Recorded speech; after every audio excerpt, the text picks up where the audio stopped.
The fire at 221B Baker Street had burned low, down to a soft orange breathing thing that asked nothing of anyone, and the room smelled of pipe smoke gone gentle, of old paper, of the particular dust that settles on a bachelor's shelves when no one has the heart to disturb the order of things.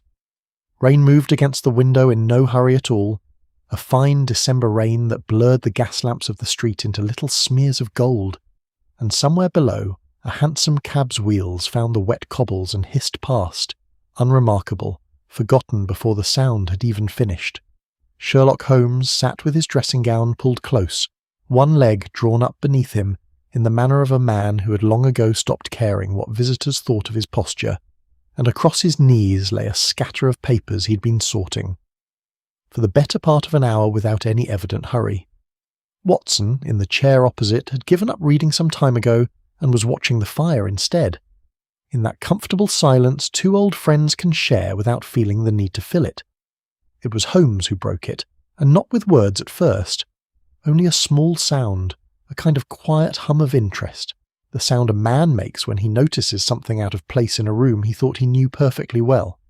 "Watson," he said, "do you recall the Hammersmith affair? The warehouse fire, and the insurance claim that would not quite add up?" Watson stirred. "Vaguely. You said the numbers didn't lie, even when the men who wrote them did." "Just so." Holmes lifted a single sheet from the pile, held it toward the lamp, and for a moment the paper caught the light in a way that made it glow faintly amber, like something pulled warm from an oven. "I have been turning over 3 cases this evening. The Hammersmith fire, the theft of the Rutherford diamonds in the spring, and a rather dull little forgery case from the autumn that no one but myself found interesting.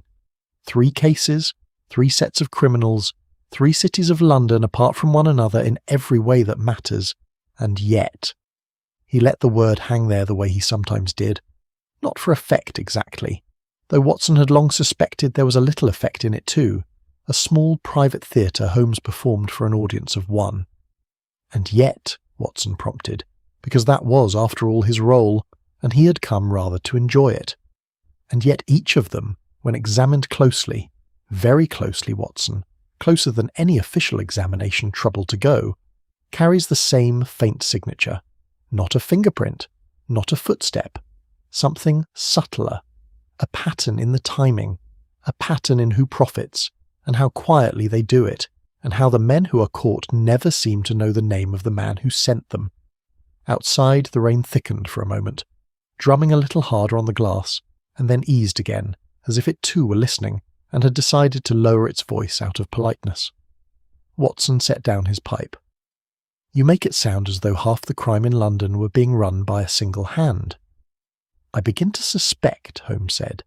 and here his voice dropped into that low, careful register he used only when he was more certain than he wished to admit, "that it may be closer to the truth than either of us would like. It was if one traced it back, and Holmes, being who he was, had already begun tracing it back. Not a conclusion that had arrived all at once. It had come the way frost comes to a window, one quiet crystal at a time, until the whole pane is patterned and no one can say exactly which moment it happened in. London itself seemed to conspire in the mystery, the great grey city with its million-lit windows and its million private griefs, each street its own small kingdom, each fog-wrapped square its own secret. It was a city, Watson often thought, that kept its business to itself the way an old woman keeps a locket, close to the chest and shown to almost no one.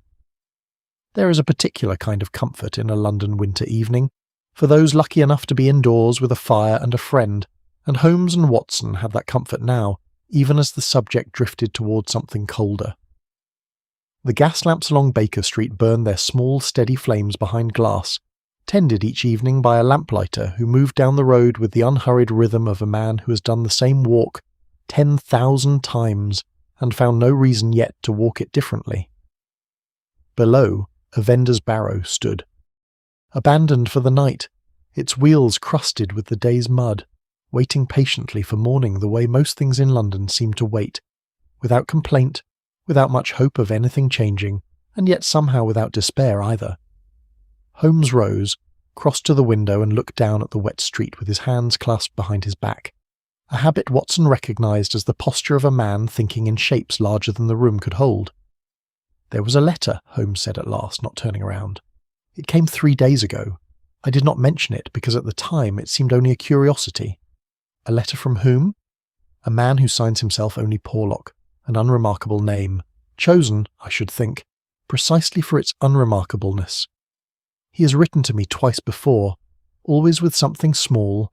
a warning, a scrap of information, nothing that seemed worth the risk he clearly believed himself to be taking in sending it. But this time the letter was different."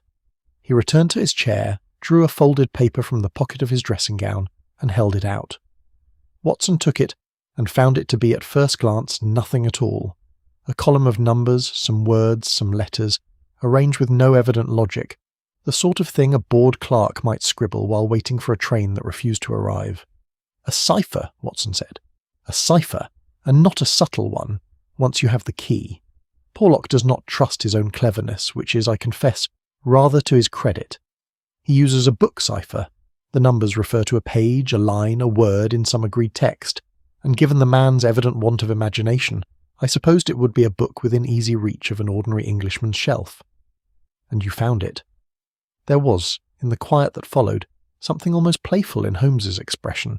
the look of a man who had solved a small delightful thing and was pleased with himself in the modest way that pleased men so rarely allow themselves to show.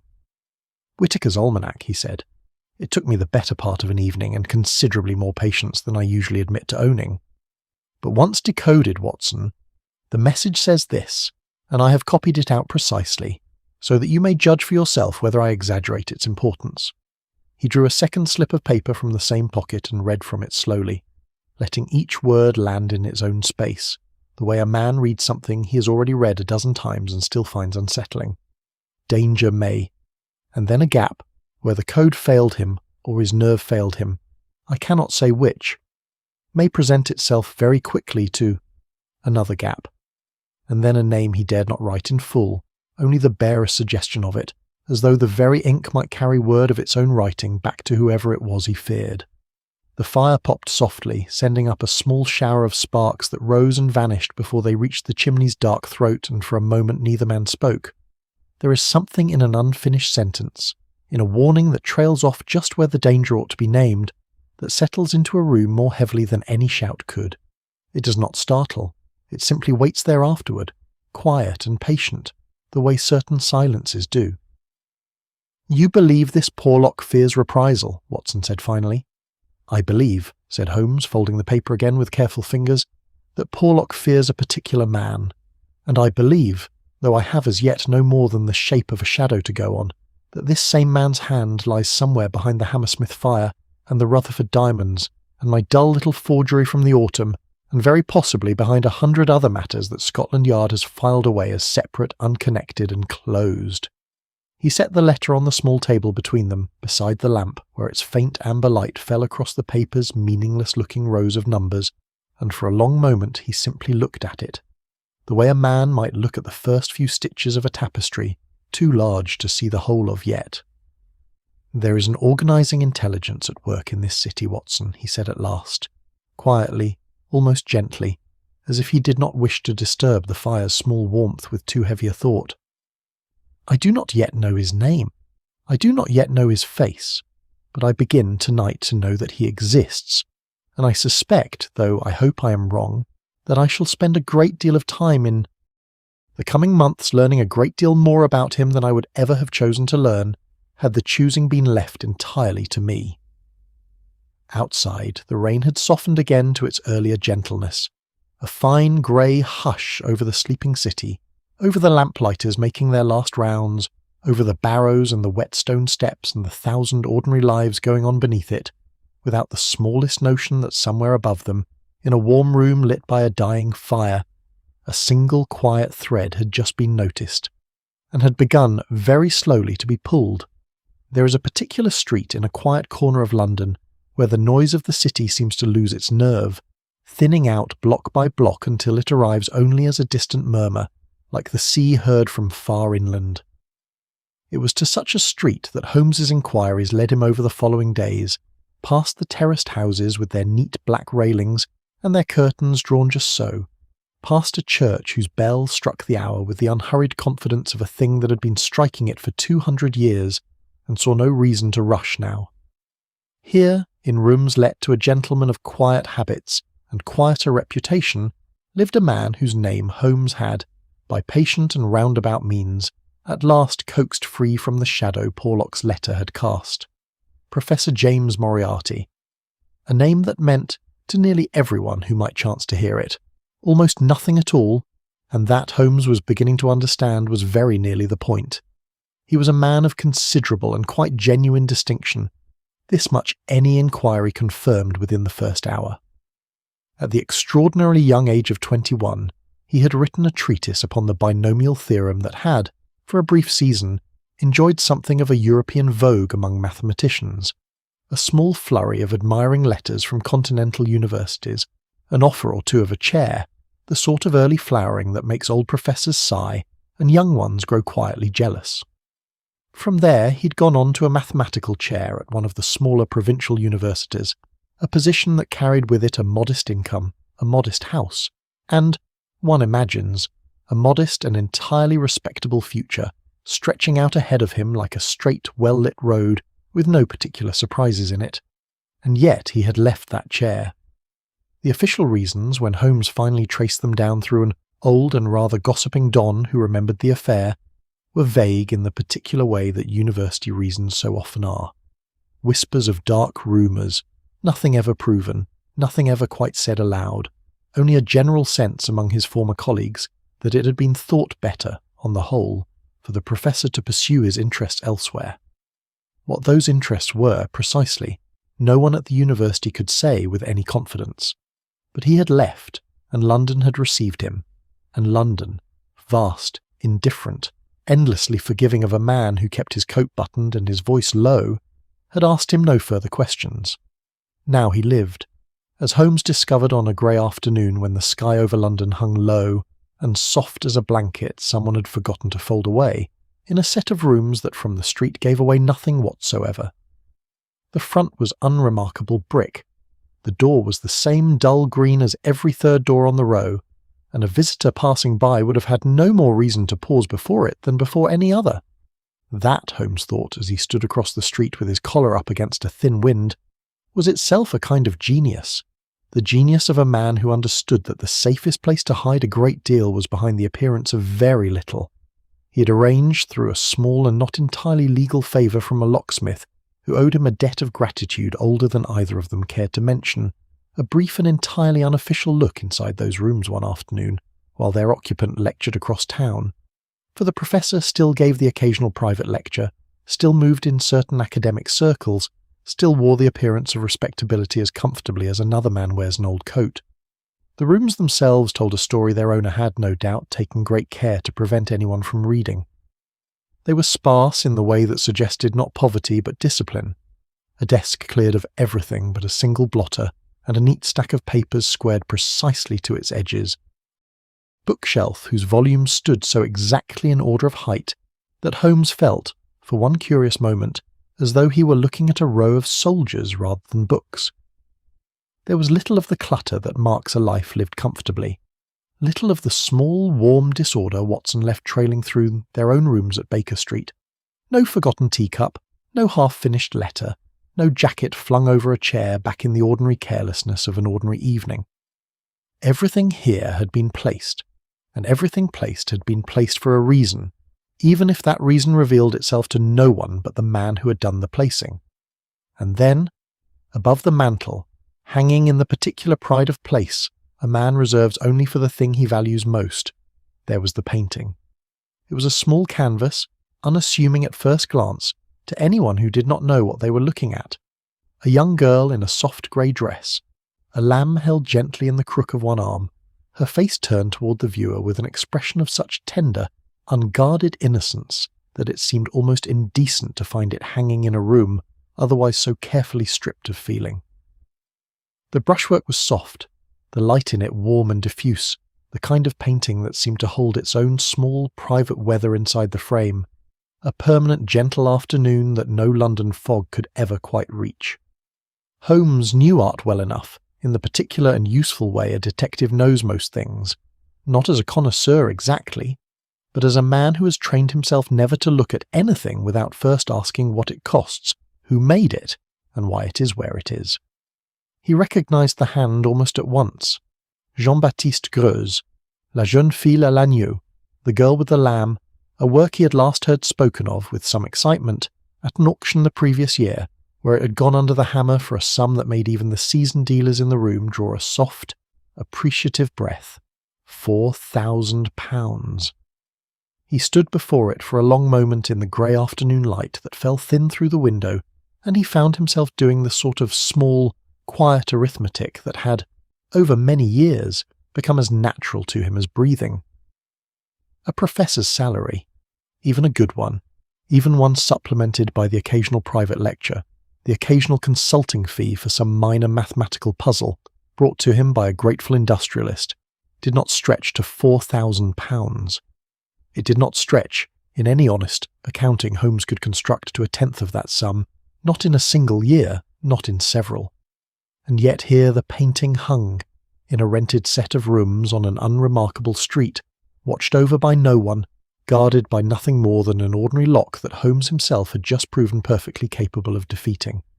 There is a particular kind of quiet that settles over a room when a single detail refuses to explain itself no matter how one turns it, and Holmes felt that quiet now, standing in the dim afternoon light with his hands clasped behind his back, looking at a painted girl who looked back at him with her small painted lamb and gave nothing away at all. It would have been easy, dangerously easy, Holmes reflected later, turning the matter over that evening in his own more familiar chair, to explain the painting by some ordinary means,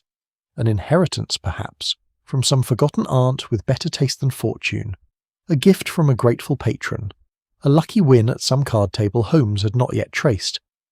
London was full of small unlikely fortunes, and a detective who leapt too quickly to the darkest explanation was, in Holmes's own carefully held opinion, very often a poor detective indeed, mistaking suspicion for evidence and eagerness for proof. And yet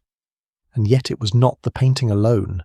It was the painting set beside the treatise on the binomial theorem, set beside the abrupt and unexplained departure from a promising university chair, set beside a name that kept surfacing, faint and indirect as a watermark held up to candlelight, whenever Holmes traced backward through the tangled threads of the Hammersmith fire, the Rutherford diamonds, the dull little forgery from the autumn that had turned out, on reflection, to be considerably less dull than it first appeared. It was the particular quality of a life arranged so carefully, so symmetrically, so entirely without a single loose thread showing, as though its owner had understood, long before most men think to consider it, that the surest way to hide a great crime is to build around it an unimpeachable and faultlessly ordinary life. There is, Holmes had once remarked to Watson on some other case entirely, a kind of criminal so clumsy that catching him is scarcely more than a formality, and a rarer kind so brilliant that catching him becomes, almost despite oneself, a matter of something like respect. He had not, until that grey afternoon before an unguarded Greuze, quite believed he would meet the second kind in his own lifetime. Not truly, not fully, not a man who could organise a dozen unconnected crimes across a city of 4 million souls and leave behind him nothing but the faintest of watermarks, visible only to an eye that already knew, however dimly, to look for it. He left the rooms as he had found them, every book returned to its precise place, every paper squared exactly as it had been, so that no trace of his visit remained for a careful man to discover. And he walked back out onto the quiet street with the wind rising a little now, stirring the last brown leaves along the gutter, and above him the sky had begun very slowly to clear, showing a thin band of pale gold light low along the rooftops where the day was ending. There is something almost peaceful, he thought, in finally giving a shape to a suspicion that has haunted the edges of one's mind for weeks, even when the shape it takes is not a comfortable one. A puzzle half seen is a restless thing, tugging at the attention at odd hours, surfacing in the middle of other work, refusing to let a man rest easy in his chair of an evening. A puzzle half seen, and now beginning, however faintly, to be understood, that, at least, could be set down for the night, turned over once more before sleep, and allowed to wait quietly until morning, the way even the most pressing mysteries must sometimes be asked to wait. Behind him, in the darkening room, The girl in the painting went on holding her lamb in the soft grey light, keeping, as she had kept for over a century now and would keep for a good while yet,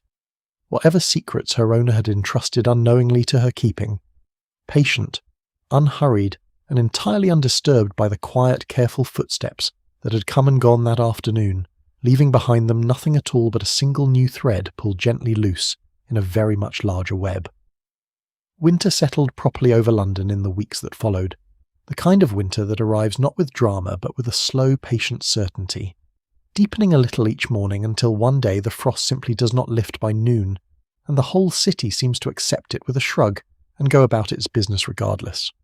Baker Street wore its frost well, Watson often thought, the railings silvered each morning as though some careful hand had gone along the street in the night with a fine brush, touching each bar with the lightest possible coat of white. Holmes, through those weeks, worked with the particular quiet intensity of a man who has stopped hurrying because he has understood, finally, that the thing he's pursuing will not be caught by speed. He had explained it to Watson one evening, leaning back in his chair with his fingertips pressed together in that steepled shape Watson had come to recognise as the outward sign of very deep thought. "There is a mistake," Holmes said, "that clever men make about clever criminals. They imagine the chase must be swift, a matter of quick wits matched against quick wits, a duel fought at speed. But a man who has spent years building something as vast and as quiet as this one has built does not fear a swift pursuer nearly so much as he fears a patient one. Speed can be outrun, patience cannot." And so Holmes was patient through that long cold season, in a manner that would have surprised anyone who knew him only by his reputation for flashes of brilliant, sudden insight.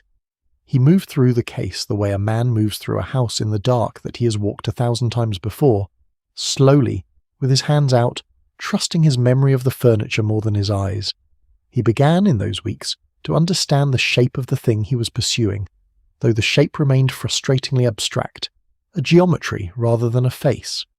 There was, he became certain, no single great crime at the centre of it, no vast jewel theft, no single vast fraud, that would announce the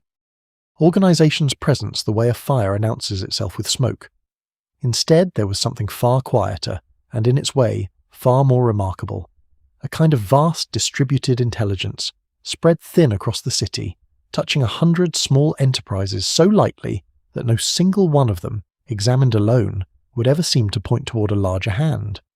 A forger here, a fence for stolen goods there, a gang of skilled housebreakers in one district, entirely unconnected so far as any ordinary constable could determine, with a ring of blackmailers operating 3 miles away. And yet Holmes, tracing the money, for money he had long ago learned, was the one thread that never quite lied, however cleverly everything else was arranged, found again and again the same faint pattern repeating itself. A percentage skimmed here, a fee paid there, disguised as a debt, or a loan, or a gift between old friends who were not, on closer inspection, friends at all. Small sums, individually unremarkable, that when gathered together and laid side by side told a story no single crime could have told on its own. "It is," Holmes told Watson one evening, turning a small notebook over in his hands, its pages dense with figures and dates and the tiny careful diagrams he sometimes drew when a case grew too large to hold entirely in his head. Rather like standing at the centre of a spider's web and feeling very faintly the vibration of a fly caught somewhere far off along one of the threads. One cannot see the fly. One cannot even, at first, be certain which thread carries the vibration. But the web itself— Watson, the web itself does not lie. Every thread runs eventually back to the centre. It was around this time that Inspector MacDonald first came to call, a solid, sensible Scotsman, red-headed and thoughtful, whom Holmes had come to respect a good deal more than he respected most official detectives, for MacDonald possessed the rare and useful quality of knowing precisely how much he did not know. He arrived one grey afternoon, shaking rain from his coat at the door, and settled into the chair Watson usually occupied, and listened with genuine and unhurried attention, while Holmes laid out in careful pieces what he had so far assembled. "You're asking me to believe," MacDonald said slowly when Holmes had finished, turning his hat over in his hands, the way a cautious man turns over an idea he is not yet ready to accept. "That half the crime in London runs back to one man. A professor, no less. It's a great deal to credit on the strength of a painting and some figures in a notebook, Mr. Holmes, if you'll forgive my saying so. "I would forgive you a good deal more than that, MacDonald, for you are quite right to say it. I have no proof that would satisfy a court, not yet, perhaps not for a long while yet. What I have is a pattern, and patterns, in my experience, are worth a great deal more than they are usually given credit for." MacDonald had gone, in the end, to see the Professor himself, a visit he described to Holmes afterward with the particular bemused caution of a sensible man who has walked into a room expecting a villain and found, instead, something considerably harder to place. Moriarty, he reported, had received him with perfect courtesy, in rooms so ordinary and so pleasantly kept that MacDonald confessed he had felt almost embarrassed at having come at all. The Professor had answered every question put to him with the mild, faintly amused patience of a man humouring a persistent but harmless eccentric, and had, toward the end of the visit, gone so far as to offer, with what MacDonald swore was genuine and entirely unforced good humour, to lend the inspector a book on the subject of solar eclipses, on the grounds that MacDonald had mentioned in passing some small interest in astronomy during their conversation. "He was pleasant, Mr. Holmes," MacDonald admitted, still faintly puzzled by his own memory of the visit, the way a man is puzzled by a dream that made perfect sense while he was in it. "Pleasant and clever, and there was nothing in it I could take back to my superiors and call evidence. If anything, I came away half convinced I had wasted the man's afternoon." Holmes had listened to this account with an expression Watson had rarely seen on his friend's face before. Not quite alarm and not quite admiration either, but some quiet, wary blend of the two, the expression of a chess player. Watching an opponent make a move of such elegant, understated confidence that its full danger only reveals itself several moves later. "That," Holmes said softly, once MacDonald had gone and the room had settled back into its evening quiet, "is precisely what I feared to hear, Watson. A guilty man, confronted, blusters or denies too much, or grows careless in his anger. An innocent man is merely confused and shows it. But a man who receives an accusation with that particular unruffled courtesy, who offers a book on eclipses to the very officer sent to investigate him, that is not innocence, Watson. That is a man entirely confident that nothing brought to his door could ever truly touch him." The fire had burned low again by the time Holmes said this, and outside the window the December dark had come down early and complete, the gas lamps along the street standing in their small pools of gold against a blackness that seemed that particular evening unusually deep. Watson, listening, found himself thinking not for the first time that there was something almost admirable, in a terrible sort of way, in the calm Holmes described, the calm of a man who had built his defences so thoroughly, over so many quiet years, that an official visit from Scotland Yard itself could pass through his rooms and leave nothing behind but a mildly pleasant memory and an unaccepted offer of reading material. It was some weeks after MacDonald's visit that the matter of the Douglas affair reached its own quiet, unsettling conclusion, a case that had begun, so far as Holmes had first understood it, as something entirely separate from the Professor and his web, a matter of an American gentleman with a shadowed past who had, after considerable trouble and no small danger, at last seemed to win through to something like safety. Holmes had taken a personal interest in the man's welfare, had in fact urged him, in the end, to leave England altogether for a time, to take passage abroad where old enemies might lose the scent entirely. The news, when it came, arrived in the plain, understated language such news so often wears, a brief item, easily overlooked amid the day's other small tragedies, reporting that a passenger travelling under the name Douglas had been lost overboard during a voyage, the circumstances unclear, the body not recovered, the matter, so far as the shipping company and the relevant authorities were concerned, quietly and regrettably closed. Holmes read the notice twice, in the particular still silence of a man absorbing a blow he had, in some quiet corner of himself, already half expected. He said nothing for a long while afterward, only sat with the paper folded on his knee, looking into the fire with an expression Watson thought he understood, though neither man spoke of it directly that evening. "I do not believe in accidents, Watson," Holmes said at last, very quietly. "Not of this particular shape. Not falling so precisely across the path of a man I had only recently urged to safety. I have no evidence, none that would survive an hour's cross-examination, that connects this loss to the hand I have spent these last months tracing. And yet I feel it, Watson, the way one feels a draught from a door one cannot see is open. Somewhere in this, his hand is present. I am as certain of it as I am uncertain of how I would ever prove it." It was in the days following this quiet, private grief, for Holmes did grieve it in his own contained fashion, though he would have resisted the word if Watson had used it aloud, that he first spoke, fully and without qualification, the phrase that would come to define, in his own private accounting, the whole vast shape of what he had been pursuing.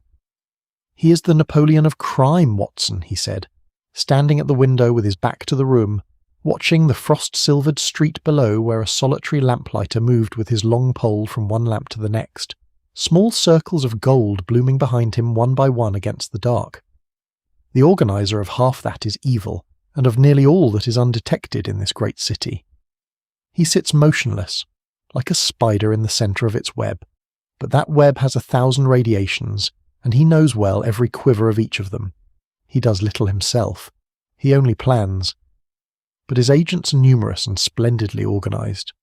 He turned from the window then, and Watson saw in his friend's face, lit half by the dying fire and half by the cold blue light off the frosted glass, something he'd not often seen there before, not the bright, eager look Holmes wore at the start of an ordinary case, the look of a man delighted by a fresh puzzle, but something graver, quieter, closer perhaps to the expression of a soldier who has, for the first time, genuinely understood the size of the war he has been drawn into. I do not say this lightly, Watson, and I would not say it to another living soul but yourself.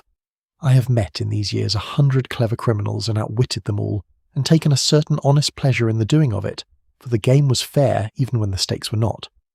This is different. This is not a man I shall outwit by some clever trick over a single evening. This is a man I shall spend years pursuing if I pursue him at all, years spent very quietly, very carefully, gathering each small thread until the day comes when I have enough of them gathered in my hand to pull, all at once, and bring the whole vast web down before he even feels the first thread go. He said this last with a kind of settled, almost peaceful resolve. The resolve of a man who has stopped resisting the size of a task and simply accepted calmly that it will take exactly as long as it takes. And Watson, watching him, felt the fire's warmth against his own face and thought, not for the first time that winter, how strange it was that a conversation about so vast and so cold a danger could take place in a room so entirely, so stubbornly comfortable. The low fire, the familiar chairs, the frost outside holding the whole sleeping city in its quiet silver grip, and somewhere far off across that frozen city, in a set of ordinary rooms behind an ordinary green door, a man sitting very still, very patient, entirely unaware, or perhaps, Watson sometimes thought later, entirely and calmly aware, that he had, at last, acquired a pursuer worthy of the name. Spring came to London slowly that year, the way it often does, with false starts and sudden retreats, a week of pale sunshine in March that tricked the crocuses into showing themselves along the edges of the park, followed by a fortnight of grey cold that made them regret it. By the time April arrived in earnest, the plane trees along Baker Street had begun to soften at the tips with that first tentative green that always seems, to those who have wintered through a London fog, almost too tender a colour to be quite trustworthy. Holmes had spent the intervening months in the manner Watson had come to recognise as his friend's particular way of waging a long, quiet war, not through any single dramatic action, but through a slow accumulation of small, careful victories, each one meaningless alone, each one a single stitch in a net that grew, week by week, wide enough and strong enough to hold something very large indeed. He had, by the 3rd week of April, gathered what he called, with a modesty Watson suspected concealed a very great deal of satisfaction, a tolerably complete picture, a phrase that Watson understood, from long experience, to mean that Holmes now held in his hands enough evidence to bring down not merely one man but an entire organisation, could he only arrange matters so that the evidence reached the proper hands before that same organisation understood what was coming. It was on the morning of the 24th of April that the matter came, at last and quite without warning, directly to their door. Watson had been sitting at the breakfast table, still faintly warm with the morning's first sun coming thin and pale through the window, the toast rack between them, the coffee gone slightly cool the way it always did when Holmes fell too deep into thought to remember to drink it. When the bell rang below, a single firm pull, unhurried, entirely unremarkable in itself, and yet Watson noticed even before the visitor was announced that Holmes had gone very still in his chair, the way a man goes still when he recognises, before he has even seen a face, the particular weight of a footstep on the stair. The door opened, and the man who entered was tall, taller, Watson thought, than he had somehow imagined, though he could not afterward have said why he had imagined anything about him at all, and dressed with the plain, careful correctness of a man who has never once in his life given anyone cause to look at him twice. His face was pale, his forehead high and domed in. The particular way that speaks, or seems to speak, of long hours bent over difficult work, and his eyes were of a curious grey, deep-set and oddly still, holding a kind of attention that Watson found himself, quite without meaning to, reluctant to meet directly. He did not need to be introduced. Watson understood in the single half-second before Holmes spoke, precisely who had come to stand quietly in the doorway of their sitting-room on this ordinary spring morning, with the toast going cold and the coffee going colder, and the thin sunlight falling, entirely indifferent to the moment, across the familiar worn carpet. "Mr. Holmes," the visitor said, and his voice, when it came, was mild, even pleasant. The voice, Watson thought, of a man accustomed to lecturing, to holding a room's attention without ever needing to raise it. "Professor Moriarty," Holmes said, and rose from his chair with a courtesy so exact, so perfectly measured, that Watson understood at once it was not courtesy at all, but something closer to a fencer's salute, the small, formal bow that precedes, rather than prevents, the drawing of blades. "You will forgive me if I do not offer you breakfast. I find I've rather lost my appetite this morning." A faint smile moved across the professor's face, there and gone so quickly that Watson could not afterward have sworn to having seen it. "You have less frontal development than I should have expected," he said, tilting his head slightly, studying Holmes with the frank, unhurried interest of a man examining an interesting specimen. "It is a dangerous habit to finger loaded firearms in the pocket of one's dressing gown." Watson's eyes went, before he could stop them, to Holmes's hand resting with apparent casualness in the pocket of his dressing gown where, Watson now understood, a revolver had been sitting all morning, ready and unremarked, the whole quiet domestic scene of toast and coffee arranged, all along, around a readiness Watson had not until this moment suspected. "Curiously enough," Holmes said, his voice as mild and unhurried as the professor's own, though Watson, who knew him better than any man living, could hear beneath the mildness something drawn tight as a wire. "The matter is more pressing to my mind at present than my own security. So I have already had the honour of learning." Moriarty stepped further into the room, unhurried, his grey eyes moving once, briefly, around its familiar clutter. The chemical apparatus on the side table, the books stacked in their comfortable disorder, the violin case propped in its corner, with an expression that gave nothing away of what he made of any of it. "You have been remarkably active on my behalf these past months, Mr. Holmes. Remarkably thorough. I confess I had not expected quite so much diligence, even from a man of your reputation." "I take that," Holmes said, "as the highest compliment you have it in your power to pay me. Come now." The professor's tone did not sharpen exactly, but something beneath it settled, the way a held breath settles into stillness. "You have worked hard on this matter. I need not tell you that you have run a dangerous course. All that I have to say has already crossed your mind." "Then possibly my answer has crossed yours," Holmes replied, and for a moment the two men simply looked at each other across the small ordinary room, the morning light falling between them, the coffee going cold, and Watson had the strange and lasting impression, which he would carry with him for the rest of his life, of watching two players who had each already seen the whole board laid out to its final move and required no further words at all to understand exactly what the other intended.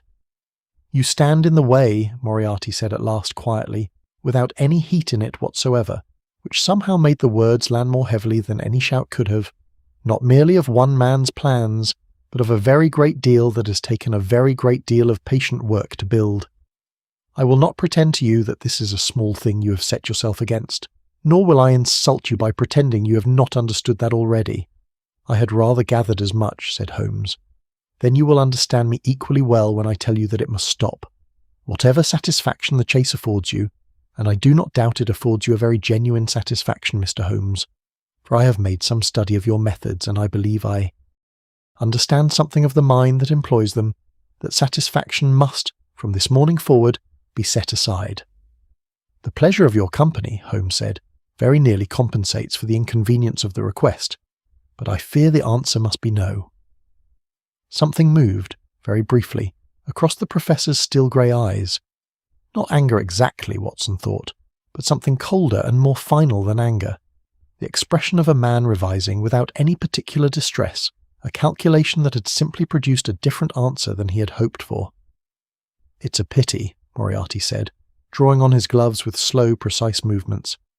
"But I have done what I could. I know every move of your game.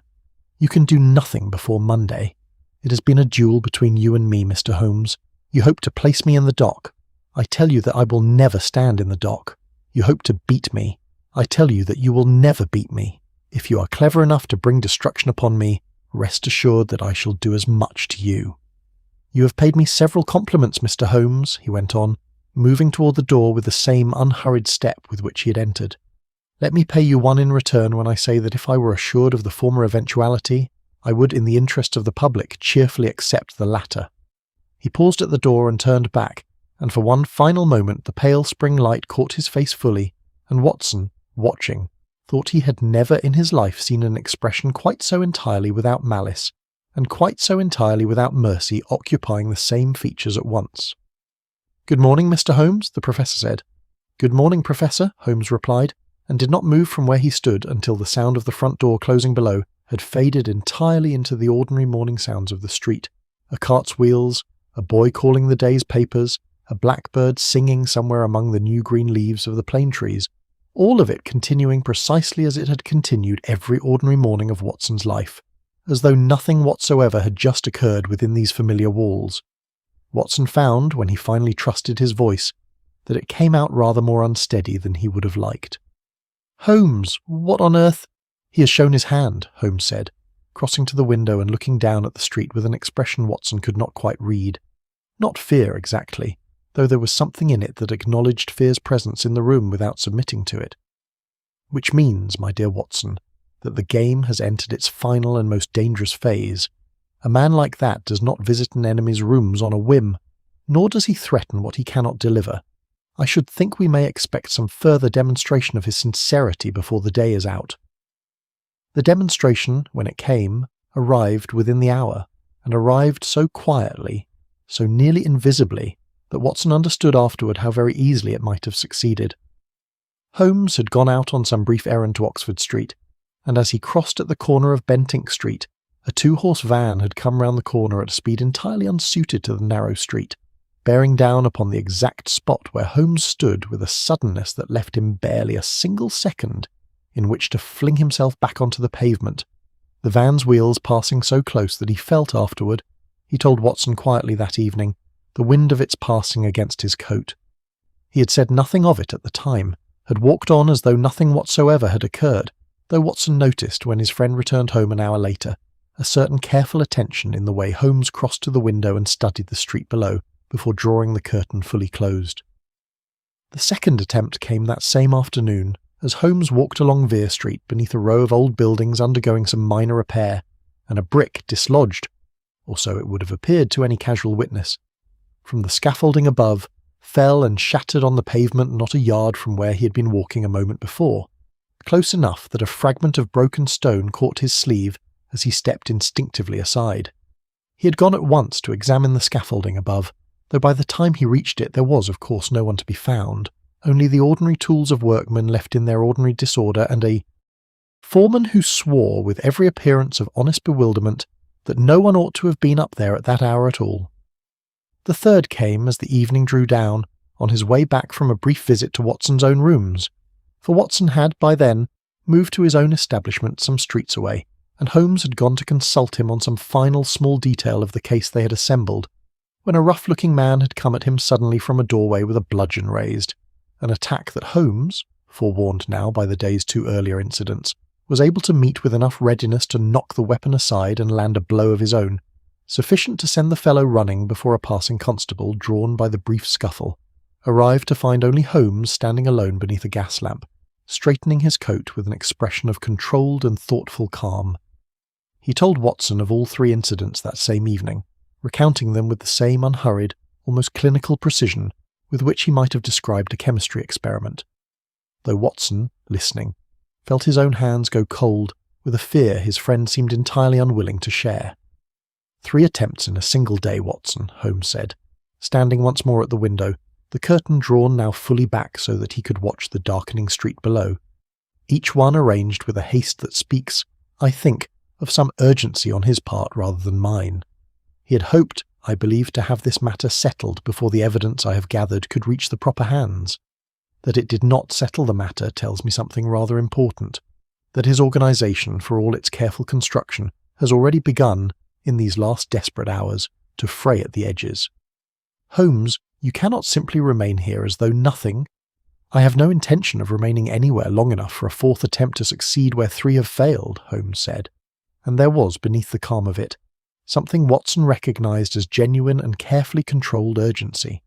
The evidence is already in the hands of Scotland Yard, delivered this very afternoon by a route I took some pains to make untraceable. On Monday, the arrest will be made. The whole organisation, Watson, from its smallest fence to its most respectable-seeming lieutenant, taken in a single coordinated sweep. All that remains is for me to survive until Monday, without providing Professor Moriarty the satisfaction of removing the single witness whose testimony ties the whole structure back to its centre. He turned from the window then, and in the low gaslight of the room his face had settled into an expression Watson had rarely seen there before.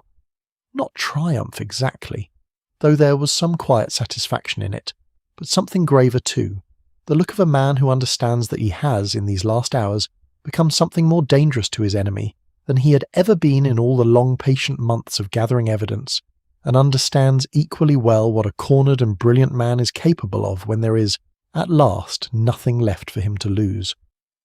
I think, Watson, he said quietly, into the gathering dark of the room, that it would be as well if you were free to travel for a few days. I find I may have need of your company on the continent rather sooner than either of us expected.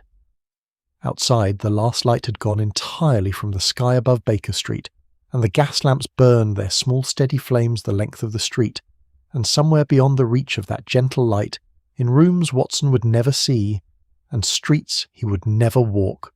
the last quiet arrangements of a vast and patient organisation were, even now, being drawn slowly and carefully closed, not by the hand that had built them, but by the hand that had spent a long, cold winter learning, thread by careful thread, exactly how to pull them down. They left London on the morning train from Victoria, and Watson, looking back on it afterward, would remember that morning less for any single dramatic detail than for the strange, dreamlike ordinariness that Holmes had insisted upon wrapping around their departure, as though the safest place to hide a desperate flight was inside the plainest possible appearance of an unremarkable journey. Holmes had come to Watson's rooms before dawn, while the sky over London still held that particular deep blue grey that belongs only to the hour before the first.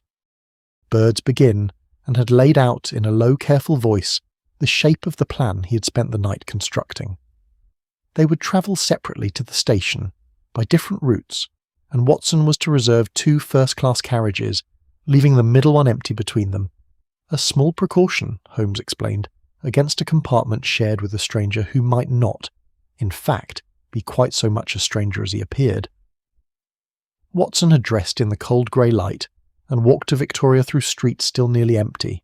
the milk carts making their rounds, a lamplighter extinguishing the last of the night's flames one by one along an avenue that seemed, in that hour, to belong to no one at all. He had waited on the platform amid the low steam and the shouted instructions of porters, watching every face that passed with an attention he had never before turned upon the ordinary business of a London railway station, until at last, with the guard already moving to close the last of the doors, an elderly Italian priest had come hurrying along the platform, stooped, white-haired, dressed in the plain black cassock of his calling, moving with the careful, slightly uncertain gait of a man well advanced in years, and had climbed, with evident relief, into Watson's own compartment just as the train began, with a long shuddering breath of steam, to draw away from the platform. It was not until the train had cleared the last grey outskirts of London, the terraces and factory chimneys giving way at last to the soft green fields of Kent, that the old priest straightened in his seat, and Watson found himself looking, with an astonishment that took him a full moment to master, into the familiar grey eyes of his friend. "Holmes, I had no idea." That was rather the intention, Holmes said, and there was, beneath the fatigue of a night without sleep, something of his old dry humour returning to his voice. I confess the disguise cost me a certain amount of trouble at this hour of the morning, though I flatter myself it was worth the effort. I watched no fewer than 7 men on that platform who bore, at the very least, a professional interest in whether Sherlock Holmes boarded this train, and I do not believe a single one of them gave the aged Father Alessandro a second glance. Watson, still recovering from his surprise, glanced past his friend's shoulder to the compartment window, where the countryside was beginning to unfold in earnest. Hedgerows still wearing the fresh green of early May, sheep scattered across pastures that rose and fell in the gentle, unhurried way of the Kentish downs, a church spire rising here and there above a cluster of red roofs, the whole soft patchwork of England sliding past the glass with a peacefulness that seemed, given the morning's tension, almost unbearably serene. "And Moriarty?" Watson asked. Holmes's expression sobered. "I saw him on the platform some minutes before the train departed, standing quite still amid the crowd and looking, I believe, directly at our carriage. Though whether he had penetrated my disguise I cannot say with any certainty. He did not board. Whether that was because he could not, or because he had already set some other plan in motion that made his own presence on this particular train unnecessary, I confess I do not yet know." They said little more for a time, and Watson found himself content, in the strange hush of the moment, simply to watch the English countryside pass. The hop gardens beginning to show their first pale green shoots trained up along their tall poles, an orchard in full blossom near Ashford, its white flowers scattered like a light fall of snow across branches that would, by autumn, be heavy with fruit that neither of them, Watson reflected with a small unexpected pang, might live to see gathered in. There is a particular tenderness that settles over even the most urgent journey when it passes through country as gentle as an English spring, and Watson, watching the fields unspool past the glass, found his fear settling by slow degrees into something calmer, not safety exactly, for he understood well enough that safety was not yet theirs to claim, but a kind of temporary peace borrowed from the unhurried beauty of the land itself. Canterbury came and went at a small station where they had a little time to walk upon the platform in the thin sunshine, and Holmes, still in his priest's disguise, drew a certain wry amusement from the sight of an actual clergyman on the same platform nodding to him with grave professional courtesy, a small moment of comedy that Watson found himself grateful for, in a day that held, beneath its calm surface, so very little else to smile at. The cathedral's great tower rose beyond the rooftops, pale gold in the morning light, ancient and unhurried, indifferent in its long stone patience to the small, desperate flight of 2 men across its shadow. From Canterbury they went on to New Haven, and there, in the salt wind off the Channel, boarded the steamer for Dieppe, and it was here, standing at the rail with the grey water sliding beneath them and the white cliffs of England drawing slowly, steadily away behind, that Holmes told Watson the fuller shape of what had happened and what still remained to happen, before this particular chapter of the affair could be considered closed. "The arrests were made this morning, Watson, precisely as I had arranged," he said, his voice pitched low beneath the wind and the steady thrum of the engines, his eyes on the retreating line of England's coast. Every member of the organisation whose name I had been able to establish with certainty, taken, all of them, in a single coordinated sweep before any word of warning could reach them. It is, I believe, the most complete destruction of a criminal organisation that London has seen in a generation. "Then it is over," Watson said, though even as he said it he heard in his own voice the question mark he had not quite meant to place there. "Very nearly," Holmes said. "Every member, Watson, save one. The organiser himself slipped the net. I do not yet know how,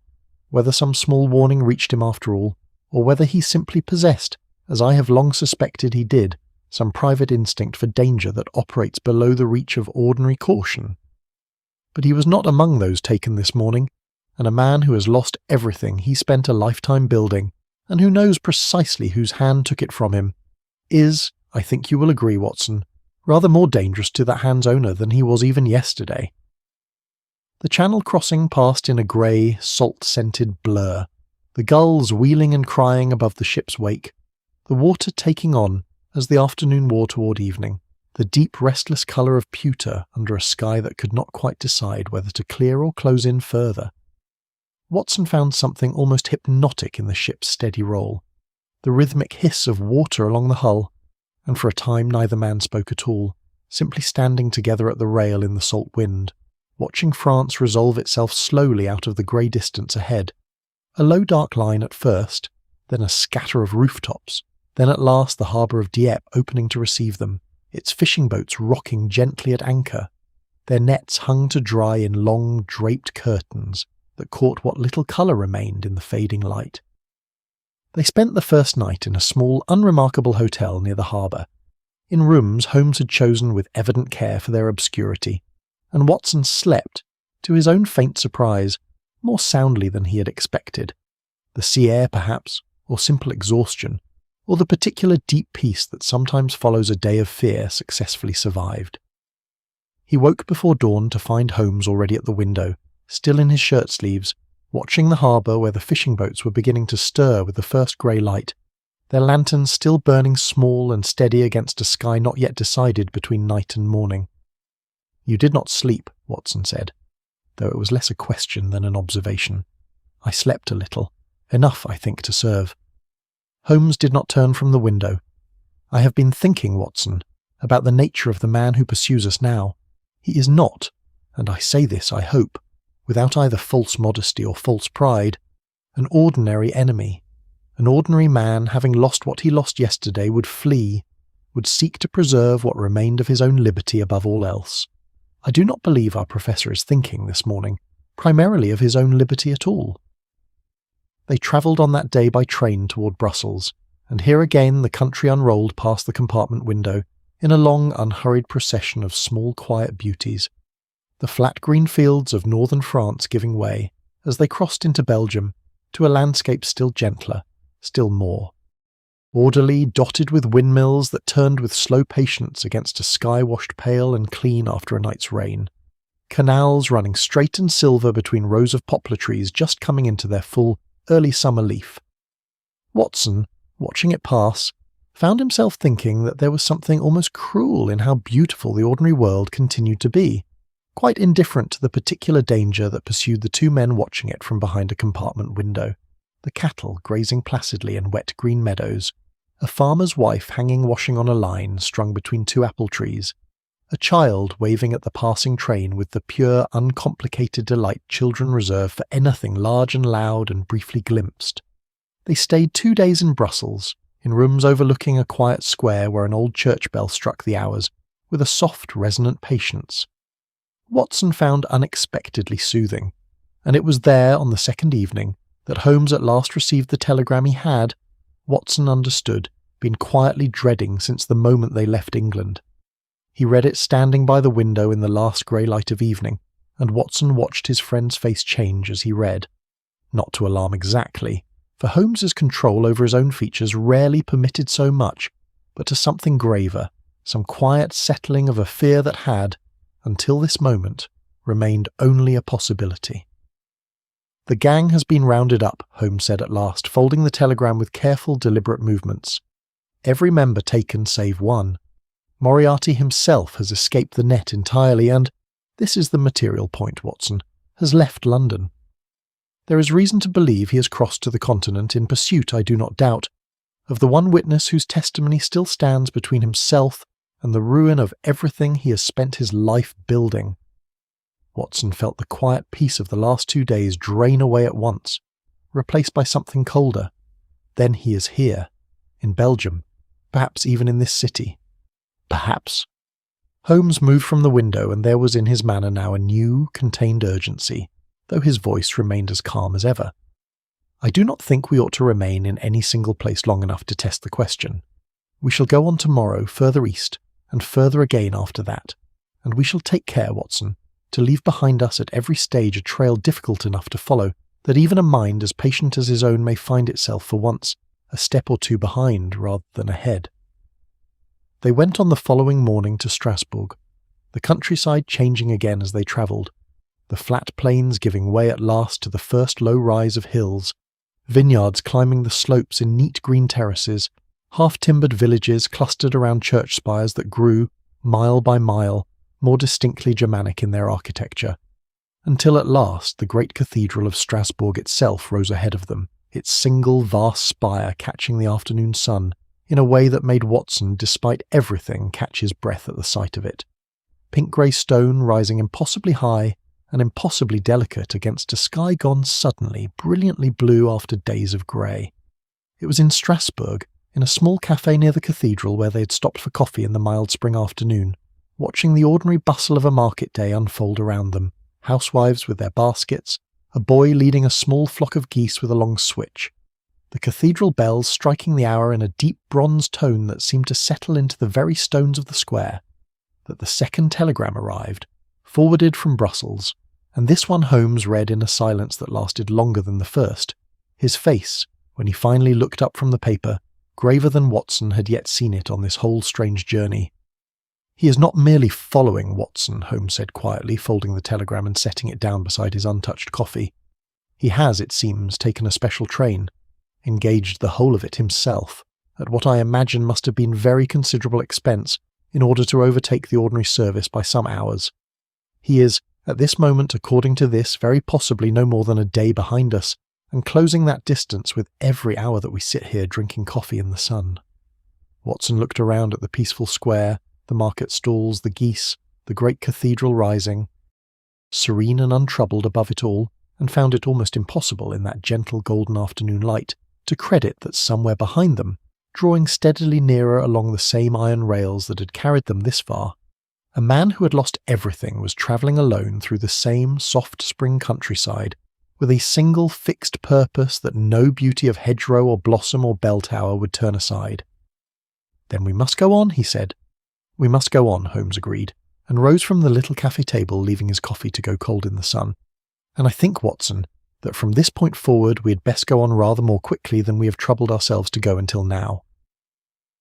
They left that same evening, taking a train south and east into country that grew wilder and higher with every mile, the neat vineyards and orderly villages giving way by slow degrees to something rockier, greener, more folded upon itself, the first true foothills of a mountain range that neither man named aloud that evening, though both, Watson suspected, were already thinking of it, somewhere beneath the ordinary business of watches consulted and timetables studied, the great waiting silence of the Alps still some days ahead of them, where this long, patient chase, begun so quietly the winter before over a decoded letter and a painting worth more than any honest salary could explain, would at last, one way or another, have to find its end. Geneva received them at last after a journey that had, by its final stretch, taken on a strange dreamlike quality in Watson's memory. One small station after another sliding past in the dark, the rhythm of the wheels settling into something almost hypnotic, so that when the train finally drew into the great lit terminus beside the lake, he woke from a half-doze to find the whole world had changed around him while he slept. Gone were the neat vineyards of Alsace, the half-timbered gables, the soft rolling green of a countryside built for centuries to human scale. In their place rose something larger and older, and utterly indifferent to human scale altogether, a lake so vast and so still under the evening sky that it seemed less a body of water than a second sky laid down flat upon the earth, and beyond it, pale and impossibly distant, the first white shoulders of mountains whose true size Watson would not properly understand for some days yet. They took rooms that night in a small hotel near the lake, and Holmes, for the first time since London, allowed himself something Watson recognised gratefully as genuine rest. Not the watchful half-sleep of the train, but several hours of true and untroubled quiet, so that when Watson woke the following morning to a soft grey light off the water, he found his friend already dressed and standing at the window with a cup of coffee, looking out at the lake with an expression that was, for once, simply peaceful. "There is a particular clarity to mountain air, Watson," Holmes said, without turning, "that I have always found conducive to thought. I do not know whether it is the altitude or simply the scale of the country, but a man's small troubles seem to arrange themselves rather more sensibly when set against something so entirely indifferent to them as a range of mountains." They spent that day walking along the lake shore in the mild morning sun, and Watson would remember it afterward as one of the gentlest days of the whole strange journey, the water lapping softly at the stone quays, small sailing boats leaning white, sailed across the pale blue distance, the mountains beyond holding their snow in a silence that seemed, at that hour, entirely benevolent. They spoke that day of ordinary things, or nearly ordinary. Old cases, half-forgotten acquaintances, a small dry joke Holmes made about the quality of Swiss coffee, that made Watson laugh aloud for the first time in what felt like a very long while. It was, Watson understood even as he lived through it, a day granted to them, a kind of borrowed peace before whatever remained of the journey required its price to be paid, and he found himself grateful for it in a way he did not fully examine at the time. They left Geneva 2 days later, travelling by carriage now rather than rail, up along the valley of the Rhône, where the river ran fast and pale green with glacial melt between banks lined with orchards just past their blossom, the white petals long since fallen and given way to.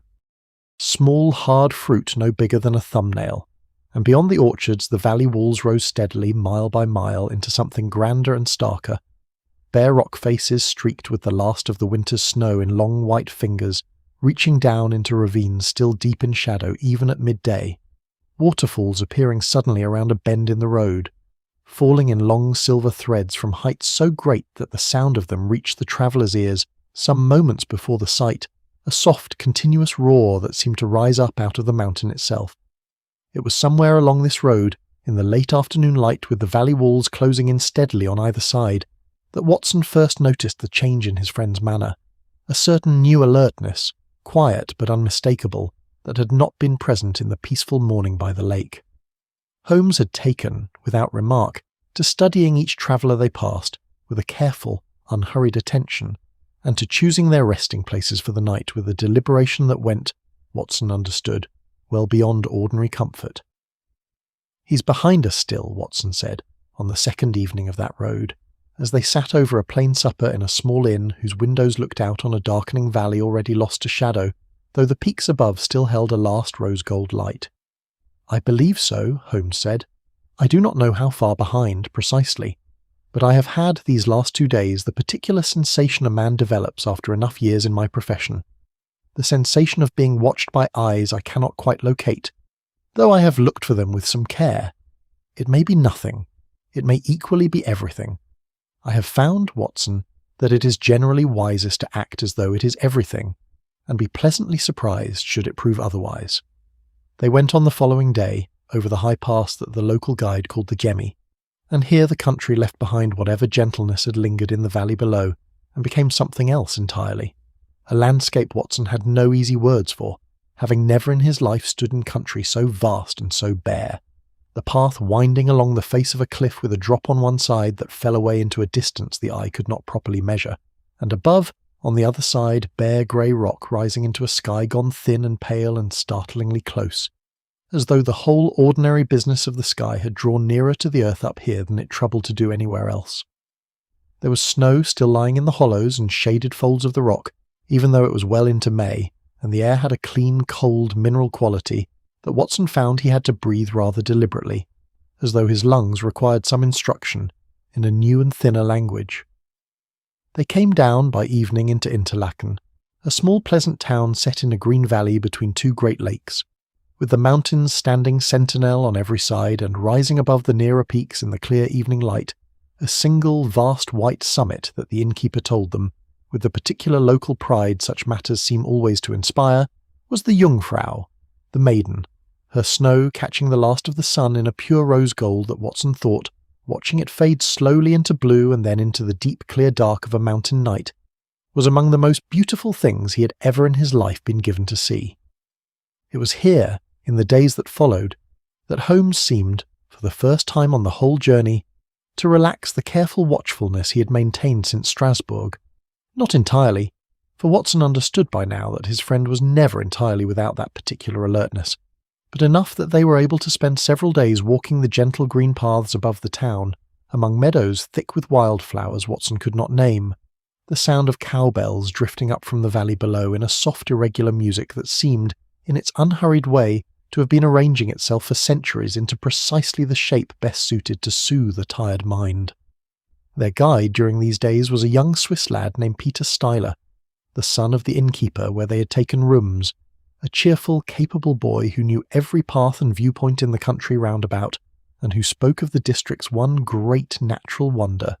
a waterfall some hours' walk above the village of Meiringen, where a mountain stream fell in a single tremendous drop into a dark chasm below, with the particular local enthusiasm of a boy proud of the one truly remarkable thing his small corner of the world possessed. "You must see the falls before you leave, sir," young Styler told Holmes one morning, with the earnest insistence of a boy who has said the same thing to 100 travellers before and never once doubted its truth. "There is nothing else in the district to compare with it. The water falls into a chasm so deep and so dark that even at noon the sun scarcely reaches the bottom, and the roar of it, sir, you can hear it from half a mile off, like the whole mountain were breathing." Holmes had agreed, with what Watson took at the time for simple ordinary interest, that they would make the excursion, and it was arranged for the 4th of May that they would walk up over the hills to Meiringen, and from there make the further climb to the falls themselves, planning to go on afterward, by way of the Gemmi in reverse or some similar route, further into the mountains before turning back at last toward England. The morning of the 4th dawned clear and mild, the kind of pure high-altitude morning that seems, in its brightness, almost to have washed the whole world clean overnight, and they set out early, walking along a ridge that gave, at intervals, tremendous views down into the green valley on one side and across on the other, to a great white wall of glacier hanging silent and ancient against the blue. Watson would remember that walk afterward, would remember it for the rest of his own long life, as one of the loveliest mornings he had ever spent in any country, the air sharp and clean, the wildflowers scattered thick through the high meadow grass, small streams crossing the path here and there with a bright cold music of their own, and his friend beside him walking with an ease and a lightness of spirit that Watson had not seen in him since long before this whole affair began. They reached Meiringen by midday, took a simple meal at the small inn there, and it was as they prepared to set out for the final climb to the falls that the messenger arrived. A boy from the inn where they had been staying at Interlaken, breathless from having run the distance, bearing a letter that he explained had arrived not an hour after their own departure that morning, from an English lady also staying at the hotel, whose message, the boy said, seemed most urgent. Holmes read the letter standing in the inn's small sunlit doorway, and Watson, watching, saw his friend's brow draw down in a frown of genuine concern. "It is from the proprietress of the hotel," Holmes said. "An English lady in the last stages of consumption has arrived there, it seems, only this morning, a Mrs. Hilda somebody, I cannot quite make out the name in this hand, and is not expected to live out the day. She wishes apparently for the attendance of an English physician, and the hotel, learning that a Dr. Watson was among their recent guests, has sent this after us in the hope that you might return to offer what comfort and skill you can in what remain, evidently, her final hours." Watson felt at once the particular pull of an old and familiar duty, the physician's reflex that no amount of adventure or danger ever quite manages to override, and he looked, with genuine reluctance, back along the path they had just walked, and then up toward the higher ground where the falls still waited, unseen but audible now even from this distance, a low continuous murmur carried down on the mountain air. "I ought to go back," he said. "A dying countrywoman, so far from home. I could not forgive myself if I failed her for the sake of a waterfall, however remarkable." "Of course you must go," Holmes said at once, and there was nothing in his voice that Watson, in that unsuspecting moment, thought to question, only the plain, unhesitating decency of a man who would have said exactly the same in his friend's place. "I shall walk on alone to the falls, and either come down again to Meiringen this evening, or push on over the hills to Rosenlaui, as young Styler here can guide me. We shall meet again this evening, or failing that tomorrow, and you shall tell me all about your patient." And so, with nothing more than that, a warm handshake, an ordinary parting, the kind two friends might exchange before any brief separate errand on any ordinary day, Watson turned and walked back down the path toward Interlaken with the messenger boy, while Holmes, with young Styler beside him carrying the small pack of provisions, went on up the winding track toward the sound of falling water, growing steadily louder now, that low continuous roar the boy had described that first morning as the sound of the whole mountain breathing. Watson would learn, only very much later, and only in fragments painstakingly assembled after the fact, what happened next upon that high and lonely path. For the lady dying of consumption proved, when he reached the hotel breathless and hurrying, to be entirely fictional, no such guest having arrived that day or any other. The letter itself a forgery composed with a cunning precision calculated to draw him away at the one moment when his presence might, conceivably, have made some difference to what followed. He understood, standing bewildered in the hotel's ordinary sunlit hall, with the proprietress looking at him in equally genuine confusion, that he had been sent on a fool's errand, and understood in the same terrible instant precisely why, and turned at once, and began the long, desperate run back along the mountain path, though by then the greater part of the afternoon had already irrevocably slipped away. Of what happened on the path above Meiringen while Watson hurried back through the golden failing light, only fragments would ever be known with certainty, pieced together afterward from young Styler's own account and from what Holmes himself would, much later, choose to tell. The path that led to the falls ran along the face of the mountain and finally, some way further on, was cut into the living rock itself, so that a traveller walked with the sheer wall rising on one hand and, on the other, nothing at all but a long fall of empty air down into the ravine where the water, having already made its great single plunge, went on churning and foaming far below in a perpetual white violence that the eye could follow down and down without ever quite finding where it settled into stillness. The roar of the falls themselves, by the time the path drew near, had grown into something that filled the whole world entirely. Not a sound one merely heard, but a sound one seemed to stand inside. A vast, continuous thunder in which any smaller sound, a footstep, a voice, might vanish entirely unnoticed. It was here, at a spot where the path narrowed and turned along a ledge with the full spectacle of the falls opening out below, a great column of white water dropping from a height that made the eye ache to follow it, falling into a dark, seething cauldron of spray and foam from which a fine cold mist rose constantly upward, catching what light reached down into that deep chasm and scattering it into small broken rainbows that appeared and vanished in the endless disturbed air. It was here that young Styler was sent back, at Holmes's own quiet insistence, with a message he did not fully understand at the time he carried it, something about a forgotten alpenstock left behind at the previous resting place, an errand that seemed to the boy entirely ordinary, and that removed him, as it was intended to, from what followed. Holmes was left alone on the path, with the thunder of the falls filling the whole of the visible and audible world, and it was there, some minutes later, that a second figure appeared upon the narrow track, having climbed up, unseen and unheard beneath the water's roar, from some lower approach to the path. A tall, pale figure, carrying nothing in his hands, dressed still in the same plain dark clothes of ordinary respectability that had marked him in every room he had ever quietly entered, standing now at the narrow turning of the path with the whole enormous violence of the falls behind him. What passed between the two men in those last minutes, no one living would ever fully know, for there was no third witness to carry the words away, only the two of them alone on a narrow ledge of rock with the thunder of falling water, swallowing whatever was said between them, so that even had some traveller stood at the very same spot, he would have heard nothing but the water's own endless voice, and seen only two figures, briefly, before the mist and the spray and the turn of the path took them from sight.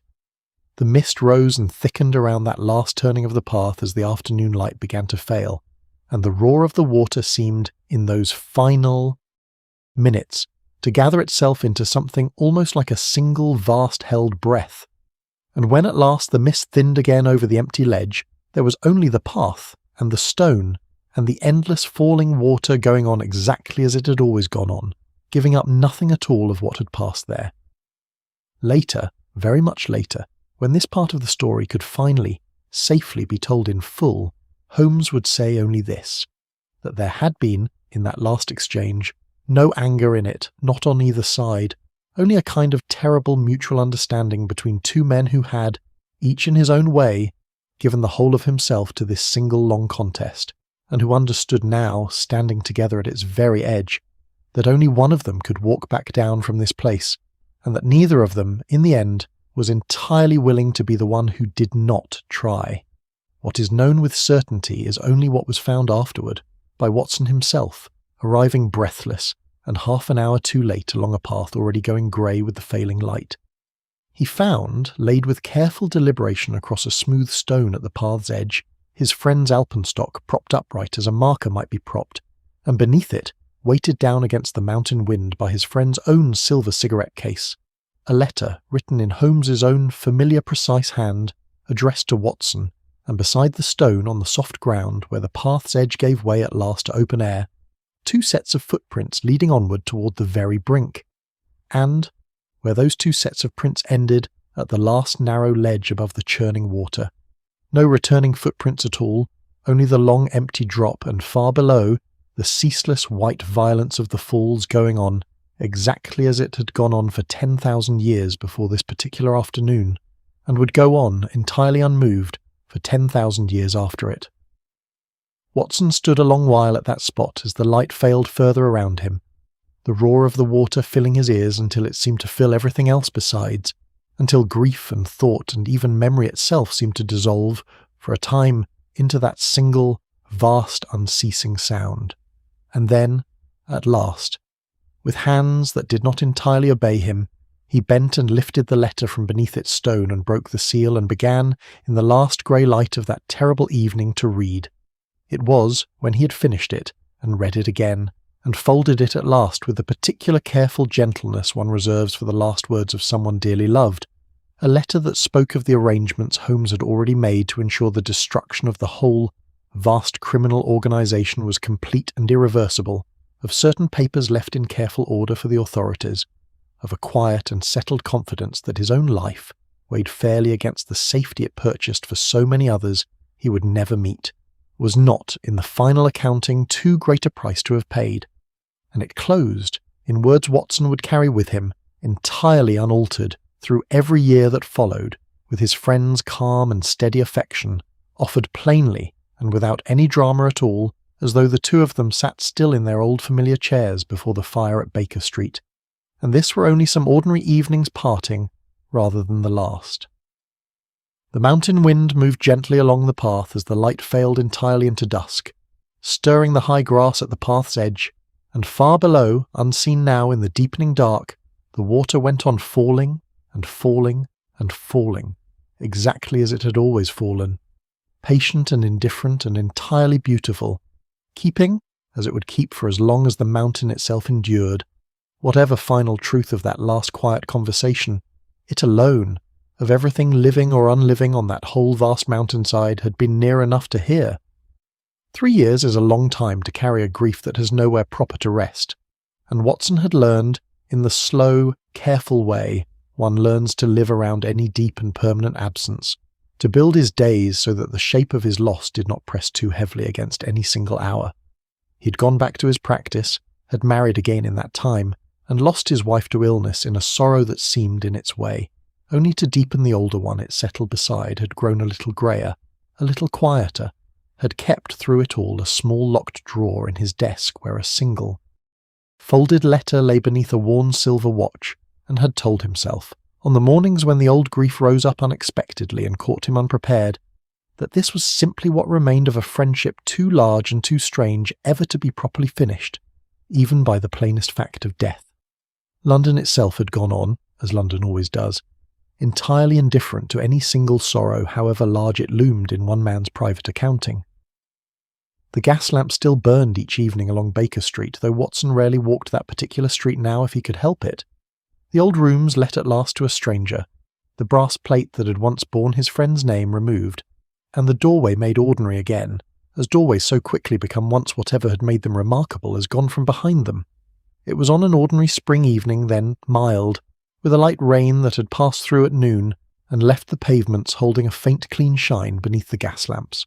that Watson, walking home from a late call upon a patient, found himself passing through a quiet street near Park Lane where, some days before, a curious and rather notorious murder had taken place. A young gentleman of the good family found shot dead in his rooms, under circumstances the newspapers had been happily chewing over for the better part of a week. Watson had followed the case, from old habit, with more attention than he generally gave such things now, and had found himself, without entirely admitting the reason to himself, standing that evening outside the dead man's house, looking up at its dark windows with the particular useless curiosity of a man who has lost the one companion who might once have made real sense of such a mystery. He was still standing there, lost in thought, when an elderly, deformed man selling books from a small worn case bumped against him in passing, sending several volumes tumbling to the wet pavement, an ordinary small mishap of the kind that happens 100 times a day on any London street, and Watson, apologising for an accident that had scarcely been his fault, bent to help gather the scattered books, and thought no more of the small stooped figure who thanked him, in a voice cracked and elderly, and shuffled on into the gathering dusk. It was only some while later, back in his own consulting room with the lamp lit and the evening's ordinary business of letters and bills laid out before him, that Watson became aware of a presence in the room that had not, he was entirely certain, been there a moment before, and turned to find, standing quietly beside his own bookshelf, with an expression of gentle, watchful amusement, a man he had believed, with the whole settled certainty of 3 long years' grief, to be lying still and forever silent at the bottom of a ravine in the Swiss mountains. What happened in the moments that followed, Watson could never afterward describe with any precision, for his own memory of it dissolved, even as he lived through it, into something closer to pure sensation than to ordered thought. The room tilting somehow around him though he had not moved, a darkness closing briefly at the edges of his sight, his own voice, when he found it again, coming out in a whisper that scarcely sounded like his own. "Holmes." "My dear Watson," said the familiar voice, warm with an affection it made no effort to disguise, though threaded through too with something that might almost have been apology. "I owe you 1,000 explanations, and I am aware that no explanation, however thorough, can properly answer for 3 years of silence. Will you forgive me enough to hear it, before you decide how thoroughly you mean to be angry with me?" Watson found, when at last the room had steadied itself, and his own breath had returned to something like its ordinary rhythm, that anger was very far indeed from the feeling uppermost in him, that what rose instead, overwhelming every other consideration, was a joy so entire and so unguarded, that he found himself for one embarrassing moment quite unable to speak at all, and had instead simply to sit down rather suddenly in his own chair, while his old friend, watching him with an expression of real and unaccustomed tenderness, waited patiently for him to recover himself. "I believed you dead," Watson said at last when he had found his voice again. 3 years, Holmes. 3 years I have believed you dead and grieved you as I would grieve no one else living, and you stand there now and speak to me of explanations as though 3 years were a small thing to have taken from a friend without warning," Holmes said quietly. "I know it, Watson.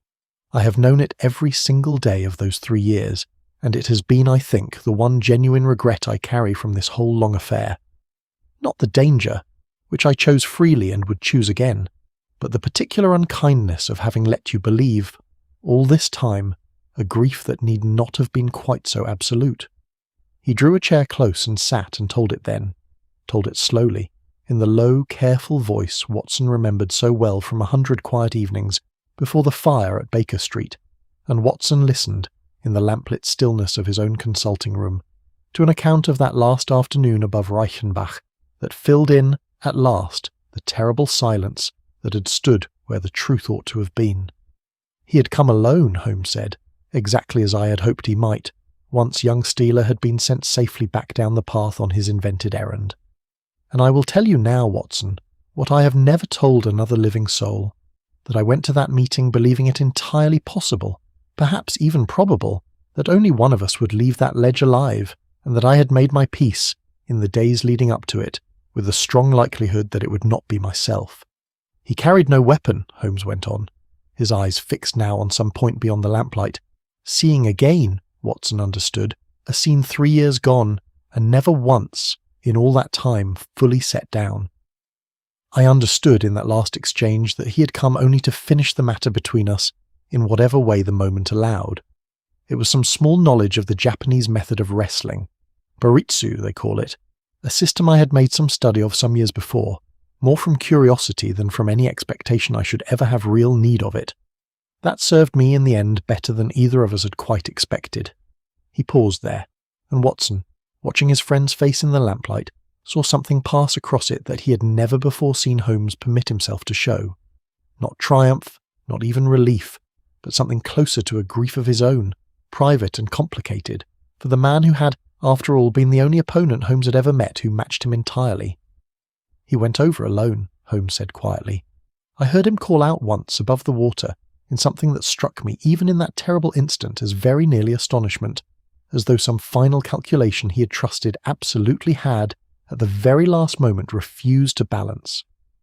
And then there was only the sound of the water, which I have found in the years since that I cannot entirely separate in my own memory from the sound of that single fading cry." "But you did not follow him," Watson said. "The footprints, Holmes, I found 2 sets going out and none returning." "That," said Holmes, with the faintest ghost of his old dry humour returning to his voice, "was rather the point, and I confess it required a certain amount of undignified scrambling to arrange it convincingly. I had not gone 3 steps from the ledge before I understood that Moriarty had not in fact come alone in every sense. That his organisation, though broken by the arrests in London, retained still one dangerous remnant, a certain Colonel Sebastian Moran, a man of considerable and quite ruthless skill with a rifle, who had, I had reason to believe, followed his employer into Switzerland and was even then, I strongly suspected, watching that path from some vantage point above. I stood a long while at the edge of that ledge, Watson, working out my problem, as I have worked out 100 lesser problems before it. I understood that so long as the world believed Sherlock Holmes had died at Reichenbach, the last dangerous fragment of that organisation, Moran, and 1 or 2 others of his stamp, men too clever and too careful to have been caught in the general sweep, would believe themselves safe, and would in that false safety eventually grow careless enough to be taken after all. Whereas if I climbed down from that ledge in plain sight, very possibly with a rifle bullet finding me before I reached the bottom, the whole matter would remain forever unfinished, and you, my dear Watson, would remain in very real danger yourself, as the one man, who might yet know enough to complete what I had begun. And so I let you believe the hardest thing I have ever asked any friend to believe on my behalf, and I have regretted the necessity of it every single day since, even while I remained entirely certain it was necessary.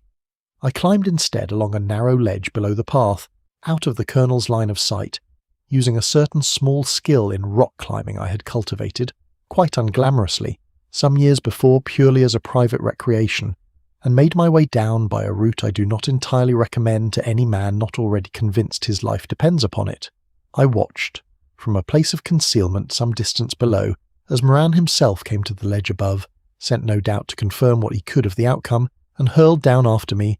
believing me, I think, to be still somewhere on that lower path, a considerable quantity of loose rock, one piece of which came near enough to persuade me my concealment had very nearly failed. He fell silent for a moment, and the lamp between them burned steady and warm in the quiet room, and Watson found himself thinking in that pause of all the ordinary evenings the two of them had once spent in just such a lamplit quiet, and of how strange and how wonderful it was that such an evening should, after 3 years, simply resume as though no gap at all had opened between this moment and the last. 3 years, Holmes, Watson said again, though gently now, the earlier shock softened into something closer to wonder. Where did you go? What did you do all that time while you grieved a death I had not in fact died? I know it, Watson, and I will not pretend the knowledge sits easily with me even now. Holmes leaned back a little in his chair, and something of the old familiar animation returned to his voice as he went on.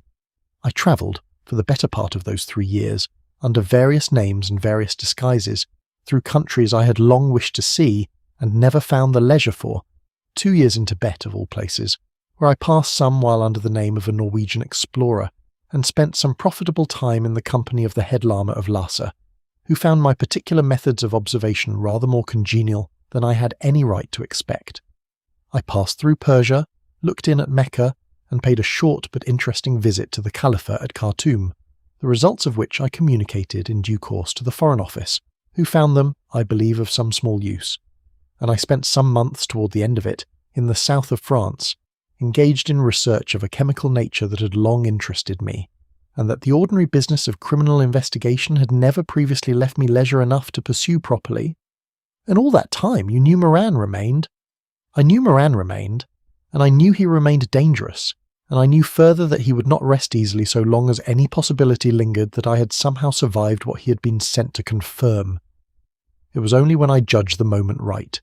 when certain final threads of the old organisation had, through my own quiet inquiries conducted from a careful distance, resolved themselves sufficiently that I believed the Colonel could at last be drawn into some final, decisive mistake,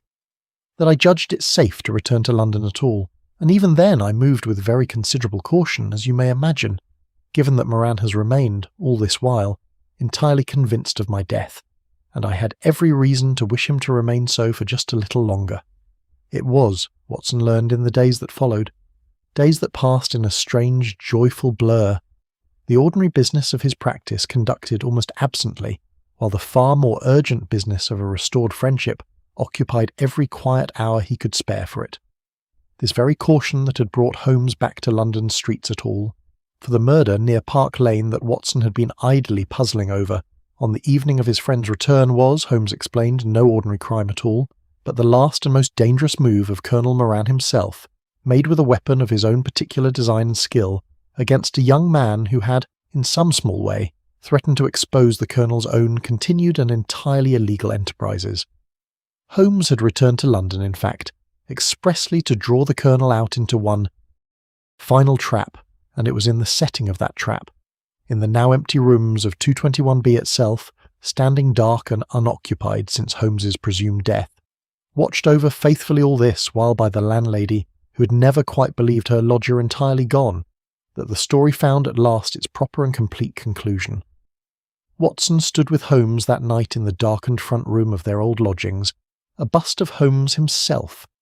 Commissioned, Holmes explained with quiet amusement, for precisely this purpose. Placed carefully in the lit window where it would be visible in silhouette from the street below, a decoy Watson himself was startled to find quite convincing, even at close range. They waited together in the dark of the room behind it, the old familiar shapes of the furniture around them in shadow, the fire unlit for once, the whole scene holding a strange hushed quality, as though the room itself understood that some old and unfinished business was, this night, at last to be settled. It was well past midnight when the sound came, a soft scrape from the empty house directly opposite, a window eased open with the particular care of a man well practised in such quiet work, and Watson, standing in the darkness beside his friend, felt his own heart beating hard against the stillness as, across the street, a narrow gap of deeper black opened in a dark window, and within it, for one long moment, the pale gleam of a rifle barrel showed itself against the gaslight, aimed with careful, patient precision at the lit silhouette in their own window. The shot, when it came, was oddly quiet, a soft mechanical cough that Watson would afterward learn belonged to an airgun of ingenious and deadly design, built, he understood, by a blind German mechanic to the Colonel's own specifications, and the bust in the window shattered at the same instant, plaster fragments scattering across the floor, while Holmes, beside him, gave a low sound of satisfaction rather than alarm, and moved at once toward the door. What followed happened with a speed that left Watson little time for anything but action. The rush across the dark street with several plainclothes constables Holmes had, unknown to Watson, arranged to have waiting nearby, the swift ascent of the stairs in the empty house opposite, and the sight when they burst at last into the small bare room at the top of Colonel Sebastian Moran himself, a tall, gaunt, weathered man with the hard, watchful eyes of one long accustomed to danger, caught in the very act of breaking down his strange and deadly weapon. His face, as he turned to find Holmes, standing living and entirely unharmed in the doorway before him, passing through an expression of such total, uncomprehending shock that Watson thought, watching it, of Holmes's own account of that other face, 3 years before, falling away into the mist above Reichenbach with the same terrible astonishment written across it. "You?" the Colonel said, and there was in the single word a whole world of collapsed certainty, the sound of a man discovering, all at once, that the ground he had stood upon for 3 settled years had never, in fact, been solid at all. "Colonel Moran," Holmes said with a courtesy so exact it might almost have been mistaken for warmth, "I rather think the game, as my late friend Professor Moriarty was fond of observing, has reached its final move." The Colonel was taken that same night, and with him went at last the very last living remnant of the great patient organisation that had first announced itself to Holmes 3 years before, in a ciphered letter and a painting worth more than any honest salary could explain. It was, Holmes told Watson afterward, as the two of them walked back together through the quiet early hours toward rooms that would, from that night forward, once again bear the familiar brass plate at their door, a conclusion he had worked toward with very great patience across a very great distance, and one that closed, at last and completely, an account that had opened so quietly one December evening with nothing more than a strange coincidence noticed in 3 unrelated crimes. They walked back to Baker Street as the first grey light of dawn began, very gently to soften the eastern sky above the rooftops, the street still and empty at that early hour. The gas lamps burning their last small flames before the coming day made them unnecessary, and Watson found himself thinking, as they walked, of all the long, strange distance this particular story had travelled, from a rain-soft December evening beside a dying fire, through a whole cold winter's patient pursuit, across the gentle green country of France and Belgium and the high, bare shoulders of the Alps, down into a silence that had lasted 3 long grieving years, and now, at last, home again, to this same quiet street, in the pale first light of an ordinary London morning. The old rooms, when they reached them, stood exactly as Watson remembered them from 3 years before, preserved with a faithfulness that spoke of a landlady's quiet, patient loyalty. The chemical apparatus still arranged upon its table, the violin still resting in its familiar case, the deep armchair still standing angled toward the hearth, as though its owner had only just that moment risen from it to answer some small ordinary summons at the door. Holmes crossed to the window as the light strengthened further outside and stood there a moment in silence, looking down at the street below where a single early cart was beginning to make its slow way along the wet cobbles, and Watson, watching him, understood that his friend was thinking in that quiet moment of everything this room had held and lost, and now, against every reasonable expectation, held again. "It is good, Watson," Holmes said at last, very simply, without turning from the window, "to be home." And Watson, standing in the doorway of the old familiar room with the first true light of morning beginning to fill it, found that he had, after all, no better words of his own to offer in reply,